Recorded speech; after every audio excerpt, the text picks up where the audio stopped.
Nous sommes le 2 octobre 2017 à Medford, dans l'Oregon. Il est 6h15, la maison est calme. Sierra, 11 ans, sort de sa chambre et se dirige vers le salon. Elle pose les mains sur le canapé et les enlève aussitôt, pleines de sang. Puis, elle voit les murs couverts d'éclaboussures et les éclats de verre du plafonnier sur le sol. Son père Aaron et sa sœur aînée Ellie ont disparu. Elle appelle une voisine à l'aide. Elle est emmenée chez sa mère Maggie Frayard, à quelques rues de là. Maggie appelle le 911 à 6h42. Something happened at my ex-husband's house over the evening and my two children came to my house this morning. Okay, and what did they tell you exactly? Their dad's gone, their older sister's gone. What is your daughter's name? My oldest daughter's name is Ellen Fryer. How old is she? She's 15. What is your ex-husband's name? Aaron Fryer. Their dad's gone, their older sister's gone. L'officier de police Logan Boyd arrive à la maison d'Aaron Frayard et découvre une scène horrible. Il y a du sang partout et de la matière cérébrale par terre. Ils suivent une traînée de sang allant de la porte d'entrée jusqu'à la porte arrière qui mène à une ruelle.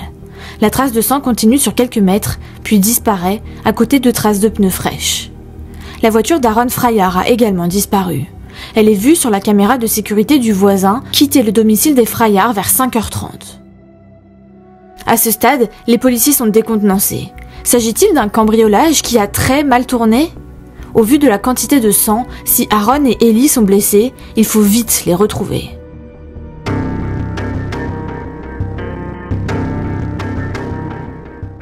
Aaron, 50 ans, est divorcé de son ancienne épouse Maggie depuis 2016 et les parents se partagent la garde de leurs 3 filles. Hélène, dite Ellie, 15 ans, Sierra, 11 ans et Olivia, 8 ans. Ses amis et voisins le décrivent comme un chic type prêt à tout faire pour les autres. Si vous aviez besoin de réparer quelque chose dans votre maison, de tondre votre pelouse ou de vous aider à déménager, Aaron était l'homme qu'il vous fallait. Il est également un père très gentil pour ses 3 filles et un merveilleux petit frère pour sa sœur aînée Marie qui vit dans le Nevada. Aaron est connu pour son altruisme et sa gentillesse. Il adore ses 3 filles. Ellie, l'aînée, est en 2e année au lycée South Medford. Selon ses amis, elle est douce et calme. C'est une élève brillante qui a de bonnes notes et qui joue dans l'orchestre de l'école. Vers 9h ce matin-là, la jeune Sierra est interrogée par les policiers pour tenter d'en savoir plus. Elle explique qu'elle s'est réveillée vers 5h du matin dans la chambre qu'elle partage avec sa petite sœur à cause de bruits provenant du salon. Elle dit avoir entendu des bruits bizarres et répétitifs qu'elle n'a pas su identifier, puis son père dire « merde » et quelque chose se briser.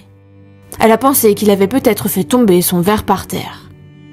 Puis elle a entendu des bruits d'objets qu'on déplaçait, un genre de remue-ménage, puis plus rien.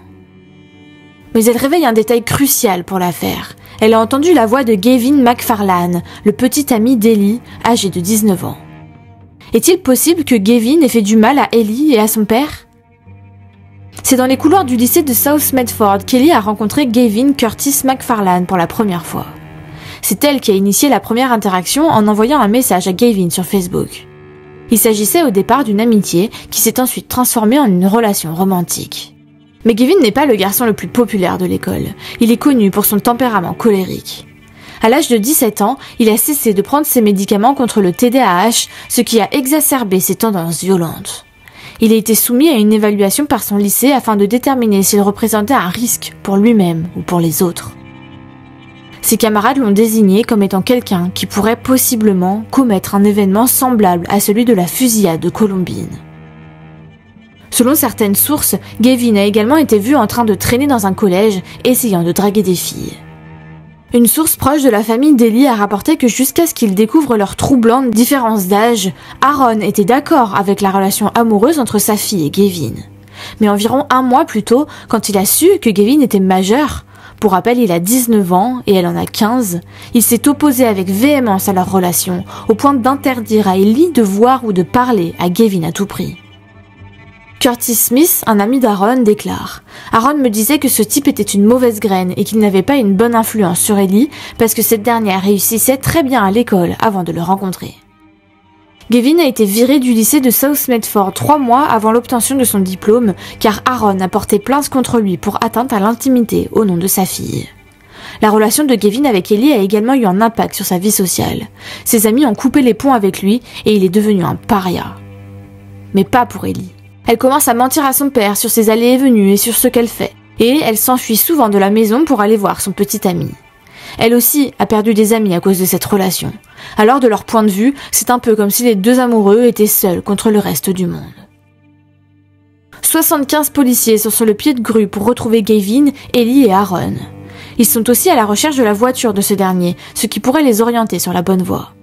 À 9h52, un agent de patrouille localise la voiture, et en s'approchant du véhicule d'Aaron, les policiers se rendent compte que quelque chose ne va pas. Il y a du sang sur l'extérieur du pare-choc qui a coulé. Et quand ils ouvrent le coffre, la moquette au fond est imprégnée de sang. Mais pas d'Aaron, et pas d'Ellie. Pourtant la voiture est encore chaude, donc ils ne doivent pas être bien loin. Les portables d'Aaron et d'Ellie ont été retrouvés dans la maison. Les enquêteurs tentent donc de localiser celui de Gavin. Quand ils ont une localisation plus ou moins précise, ils s'y rendent, et vers 11h du matin, la police de Medford retrouve finalement Ellie. Elle est vivante, apparemment indemne.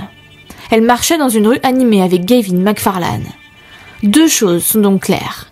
Aaron Fryer est la victime, et au vu de tout le sang présent dans sa voiture et dans sa maison, il ne reste plus beaucoup de temps pour le retrouver. Avec Gavin et Ellie, il y avait quelqu'un que les enquêteurs ne cherchaient pas, un certain Russell Jones, 22 ans. Ils sont tous les trois menottés, séparés et emmenés au commissariat.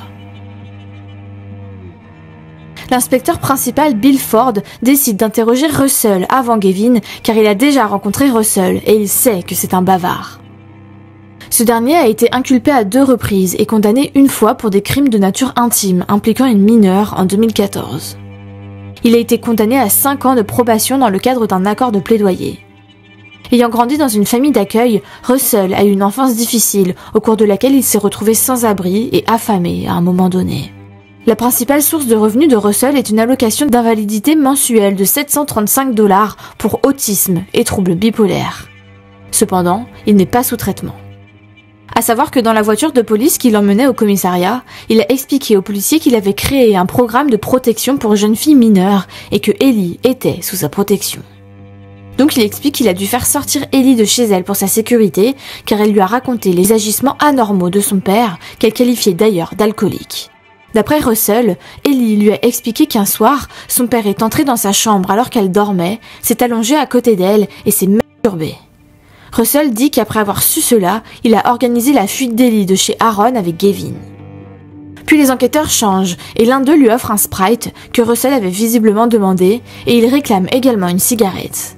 Now all I need is a cigarette and I'll be happy. But I doubt we can though. You want to get a smoke?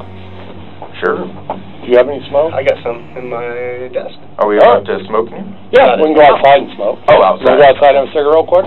Sure. All right, let's go. Yeah, because I smoke, I talk better when I have a cigarette. So. Le détective Ford accepte et les deux se dirigent vers le garage pour que Russell puisse fumer. Là, ils ne sont pas enregistrés, mais Ford continue de discuter de l'affaire avec lui, et bien que Russell ne donne pas plus de détails sur Aaron Fryer, il affirme que Gavin et lui étaient là uniquement pour faire secrètement sortir Ellie de la maison. Ford lui dit « Écoute Russell, nous avons des détectives qui sont sur place en ce moment même et qui regardent les enregistrements des caméras de vidéosurveillance de chaque maison, de chaque allée. Tu dois me dire la vérité tout de suite. » Russell le regarde droit dans les yeux et dit « Eh bien, 95% de tout ça est la vérité et 5% est un mensonge. » Ford adopte alors une nouvelle tactique et essaye de faire appel à la conscience de Russell. « Tu sais Russell, je ne veux pas qu'un enfant trouve Aaron, quelque part, qu'il tombe sur quelque chose comme ça. Tu peux nous conduire à lui ?» Russell se fige et dit « Oui, je vais vous conduire à lui. » À 12h50, Ford, des inspecteurs et Russell se retrouvent sur un col de montagne rural à 30 km de la ville. Et tout d'un coup, Russell dit « Stop, arrêtez-vous ici. » Une bâche est visible depuis le bord de la route. Ils descendent dans le ravin boisé et la retirent, révélant le corps d'Aaron Fryer. L'arme du crime, une batte de baseball, est retrouvée plantée dans un arbre voisin à environ 3 mètres du sol. La cause du décès d'Aaron sera plus tard déterminée comme étant un traumatisme crânien par objet contondant. Tandis que les enquêteurs commencent à examiner la scène, Ford accompagne Russell au commissariat. Durant le trajet, Russell affirme qu'il a seulement aidé à se débarrasser du corps d'Aaron. De retour au commissariat, Ford envoie Russell dans la salle d'interrogatoire tandis que les inspecteurs se réunissent pour un briefing. C'est alors que Russell commence à les narguer à travers la caméra. Voici l'un des interrogatoires les plus farfelus que j'ai jamais vus. Désolé pour ceux qui écoutent un podcast, mais là, il faut vraiment regarder les images. You're listening in on my conversations, aren't you? Camera off.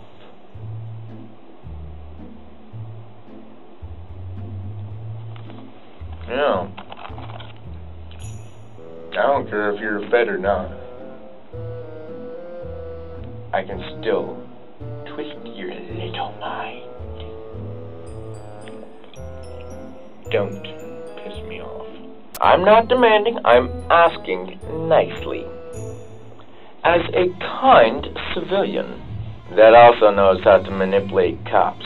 Let's set our clock, shall we? And I know I'm being recorded. You can keep that on there. Unless you're a nice cop, then I take it back. Oh.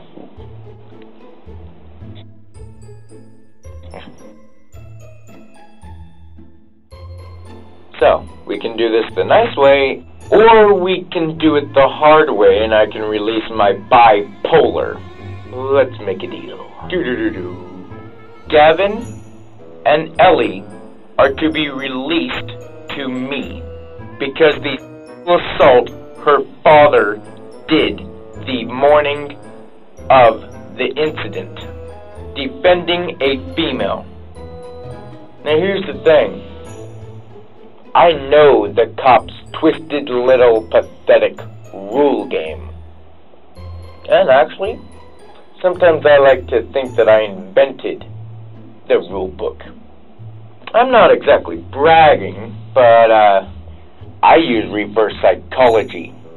Pulled pork.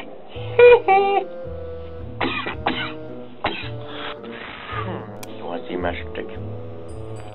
Hocus pocus. Oh, MacDonald had a farm. E-I-E-I-O. Russell explique qu'ils se sont rendus chez les Frayards pour sortir Ellie de là et que Aaron avait un fusil et le pointait sur Gavin, donc qu'ils ont dû l'attaquer avec une batte de baseball. C'était de l'autodéfense, d'après lui.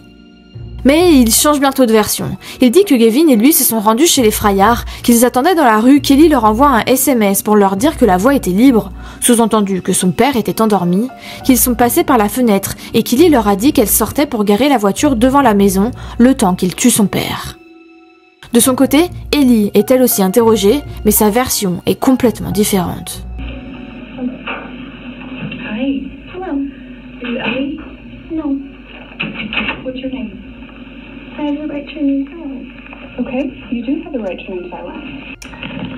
Is that what you're choosing to do? Yes. Okay. I at least need to know your name, though. You don't want to tell me your name? Rain.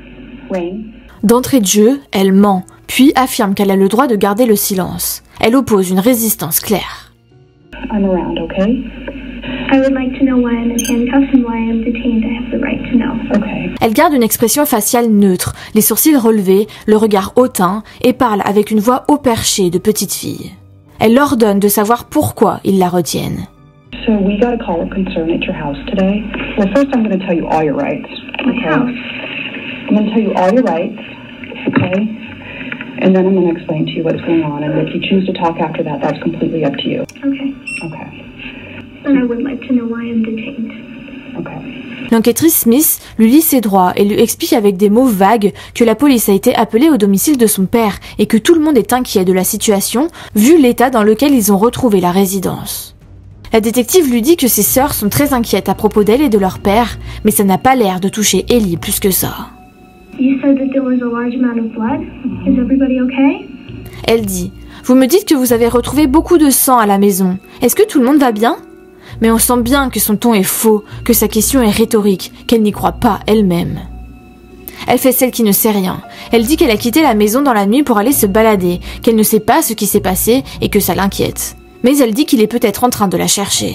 Elle dit qu'elle est tombée sur ses amis pendant sa promenade, que c'était une coïncidence. Elle ne sait pas pourquoi il y a tant de sang chez elle, car tout allait bien quand elle est partie. Puis finalement, après quelques heures d'enregistrement, elle dit qu'elle pense que c'est Russell qui a tué son père. Russell attacked my father, Okay. and his bloody machete is over by the northern Walmart. Le détective Ford passe donc finalement à l'interrogatoire de Gavin. Et ce dernier semble nerveux, contrairement à ses amis. La première chose qu'il dit après s'être assis, c'est « Je sais que je suis vraiment dans le pétrin ». I know I'm in serious trouble, aren't I? Well, we need to figure out what happened. Gavin dit qu'un mois plus tôt, Aaron est venu chez lui avec un fusil pour le menacer, lui disant « Reste loin de ma fille ou je vais te tuer ». She told you she was pregnant? I've known for about 2 weeks. The anger had just been building up because of the things that Ellie had been telling me. I'll try to protect Ellie. My possible child. I just acted on instinct. Okay. Tell us what happened. I just swung the bat downwards. It was dark. I couldn't see. How many times do you think you hit him? Like 5 or 6 maybe. 5 or 6 times? Yeah. Et puis, Gavin lâche une bombe. Il explique qu'Ellie est enceinte de lui, qu'il le sait depuis environ 2 semaines. Et apparemment, Ellie lui racontait beaucoup de choses, notamment que son père était violent avec elle. Alors Gavin s'est dit qu'il devait protéger sa chérie et son enfant à naître. Il raconte qu'il s'est rendu chez Ellie avec Russell, qu'il a su qu'Aaron était endormi sur le canapé, dans le noir, et qu'il a agi par instinct en le frappant à l'aveugle avec la batte de baseball. Puis il s'effondre en pleurs. Une perquisition est menée au domicile de Gavin, et les enquêteurs tombent sur quelque chose de très compromettant. Apparemment, ce n'était pas tant de l'instinct qu'un plan minutieusement ficelé. Ils retrouvent des notes manuscrites de la main de Gavin et de Russell, détaillant 2 plans différents dans le but de tuer Aaron. Et devinez quoi ? Ellie est bien de la partie. Par exemple, on peut lire « Gavin passe par l'arrière de la maison. Ellie ouvre la fenêtre. Gavin entre dans la maison. Moi, j'attends dehors. Puis moi et Gavin nous cachons dans le placard. » Ou encore, récupérer les clés de la maison d'à côté, louer un van, dire à Monsieur Frayard qu'Ellie est dans la maison d'à côté, récupérer Ellie, tuer Monsieur Frayard sans bruit, retourner chez lui pour prendre des armes, les guitares, le chien d'Ellie et de l'alcool, tuer mon père, récupérer l'argent de l'assurance, partir à San Francisco. L'enquêteur Ford voit clair dans le jeu d'Ellie. Pour lui, elle n'est pas une jeune fille innocente, il pense qu'elle est l'instigatrice du meurtre de son père. Son téléphone est analysé et il retrouve des SMS compromettants qu'elle a envoyés au garçon, comme « On doit être sûr qu'il est mort avant de quitter sa maison » ou « Tu veux le tuer maintenant, non ?» ou encore « Tu peux le tuer en moins d'1 minute, hein ?» Le détective Ford pense qu'elle a poussé les garçons à commettre l'irréparable, que c'est elle qui voulait son père mort pour vivre tranquillement avec Gavin pour ne plus être sous l'autorité de son père. Il pense même qu'elle a inventé que Aaron la maltraitait pour donner un mobile à Gavin pour tuer son père. Et c'est bien ce que Gavin affirme. When did the conversation come up that you were going to cause some harm to him? She's like, I want him out. And I was like, yeah, I'm really mad at him too, but I don't want to kill him. I didn't want to kill him. I didn't want to kill him. D'ailleurs, après des heures d'interrogatoire, Ellie confirme finalement qu'elle a eu un petit rôle à jouer dans le meurtre de son père. C'est elle qui a fourni la batte de baseball, et quand Gavin est arrivé chez elle, elle lui a dit « Je suis prête quand tu l'es, on est là-dedans ensemble. » What do you say to Gavin? I said, I'm ready when you are. And what did you mean by that? When you do this, we're in it together. What did you mean when you said when you do this? Kill my dad. Les 3 compères sont accusés du meurtre d'Aaron Frayard. Pour l'avocate d'Ellie, Maître Kaplan, sa cliente n'est pas la manipulatrice hors pair qu'on voudrait croire, mais une jeune fille de 15 ans face à des hommes de 19 et 22 ans. Elle affirme qu'Ellie subissait des abus sexuels, psychologiques et émotionnels de la part de son père et que c'est pour cela qu'elle a dû prendre cette décision. Durant son audition, Ellie avoue que son père avait été un bon père, mais que son comportement avait changé il y a environ 3 ans.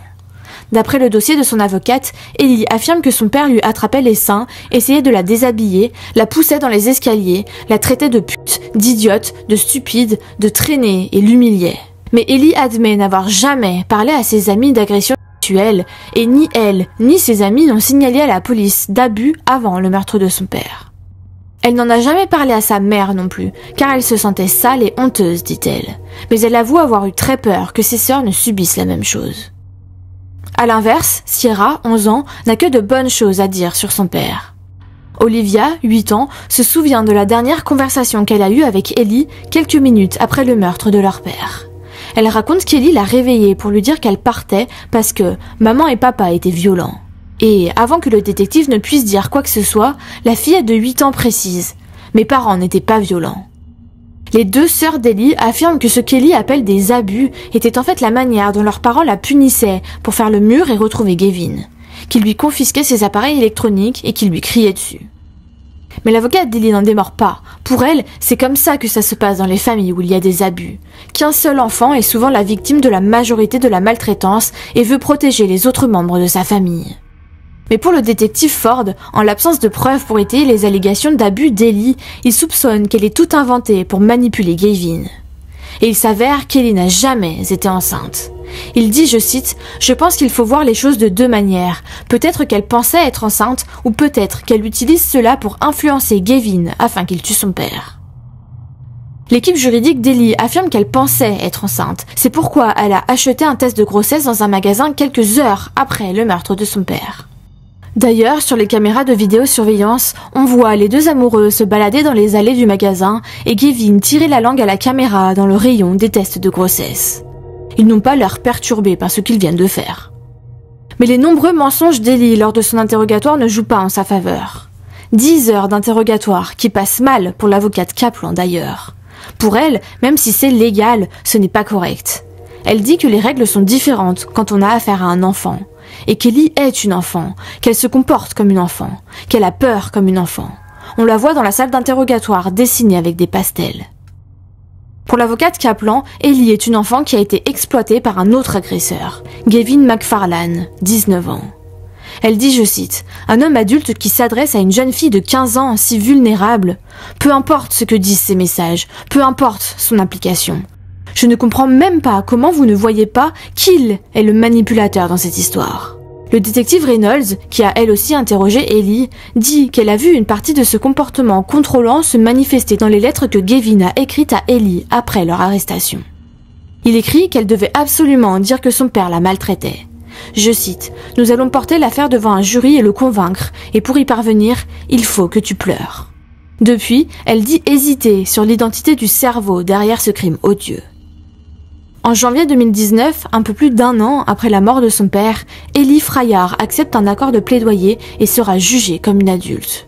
Elle plaide coupable pour association de malfaiteurs en vue de commettre un meurtre et pour association de malfaiteurs en vue de commettre un cambriolage au 1er degré et est condamnée à 25 ans de prison.